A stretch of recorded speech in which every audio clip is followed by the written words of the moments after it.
Guys finally কিন্তু এখন আমরা আছি গ্রামে, দাদু বাড়ি আসছি। আর দাদু বাড়ি আসার পরে আমি নৌকা নিয়ে বের হইছি। এটা হচ্ছে আমাদের নৌকা, আর আমরা নৌকাটা কিন্তু মোটামুটি ছোট আছে।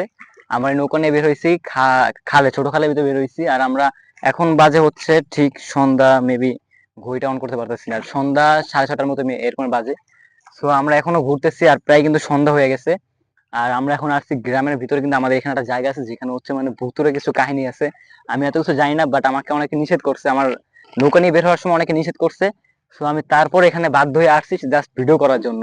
আমি এখানে দেখতে পাচ্ছি চারপাশে কিন্তু জঙ্গল, মানে কোনো আশেপাশে কোনো ঘর বাড়ি কিচ্ছু এখানে নাই।